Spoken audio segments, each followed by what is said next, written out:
জুলাই অভ্যুত্থানে তরুণ ছাত্র নেতৃত্বকে ঘিরে যে আশা আকাঙ্ক্ষা সৃষ্টি হয়েছিল সেটা বর্তমানে তলানিতে গিয়ে ঠেকেছে। তাদের জনপ্রিয়তা বা গ্রহণযোগ্যতা সেটাও এখন তলানিতে। এটার কারণ কি মনে করেন? আপনারা কল্পনা করতে পারবেন না যে লক্ষ লক্ষ মানুষ, দেশের মানুষ, তাদের প্রতি একটা আশা আকাঙ্ক্ষা ছিল। তারা ডাক দিলে হাজার হাজার মানুষ জড়ো হয়েছে শহীদ মিনারে, শাহবাগে, বিভিন্ন জায়গায়। আজকে তারা, আমার মনে হয়, আমি যদি ভুল না হয়, এই নেতারা নিরাপদে কোনো জায়গায় ঠিকমতো যেতে পারবেন কিনা এটা নিয়ে আমার আশঙ্কা আছে। ওনারা নিজেরাও বোধহয় শঙ্কিত। আর ওসমান হাদির হত্যাকাণ্ডের পরে তো আরও ভয়াবহ আঘাত দাঁড়িয়েছে।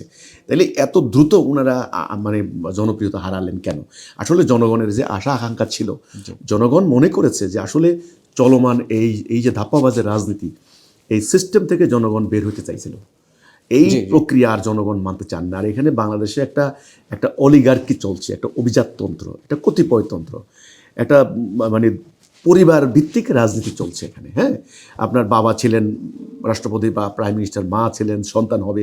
এই সিস্টেমটা আসলে বাংলাদেশের মানুষ দীর্ঘদিন থেকে পছন্দ করছিলেন না। তো কাজেই এটা থেকে বের হওয়ার একটা আশা আকাঙ্ক্ষা জাগ্রত হয়েছিল এই তরুণ নেতৃত্বদের মধ্য দিয়ে।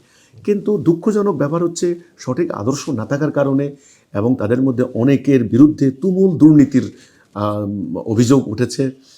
তারপরে হলো বাণিজ্য করার অভিযোগ এসেছে, দখল বাণিজ্য, চাঁদাবাজি, মানে সাংঘাতিক একটা তাদের নৈতিকতার স্খলনজনিত যে প্রশ্নগুলি এসেছে, এই কারণে তারা জনপ্রিয়তা হারিয়েছেন। আর আসলে জনগণ কিন্তু সত্যিকার অর্থে নয়া বন্দোবস্তের, নতুন বন্দোবস্তের কিন্তু রূপরেখাটা পায় না। বয়ানটা পেয়েছেন, বয়ান পেয়েছেন, কিন্তু শেষ পর্যন্ত কি এখন কি এটা মনে হচ্ছে যে তারাও সেই পুরাতন বন্দোবস্তে গেছে? রাইট গেছে। যেমন আলী রিয়াজের যে ওনারা যেটা বলেছেন যে একটা সিনেট হবে, উচ্চকক্ষ হবে, সেখানে পিআর পদ্ধতি ইলেকশন হবে, একই ব্যক্তি 2 মেয়াদের বেশি থাকবে না, একই ব্যক্তি দলের প্রধান কিংবা আপনার হলো রাষ্ট্রের সরকার প্রধান হতে পারবে না। এই যে কথাগুলা, এগুলাতে কিন্তু জনগণ খুব আশ্বস্ত হতে পারেনি।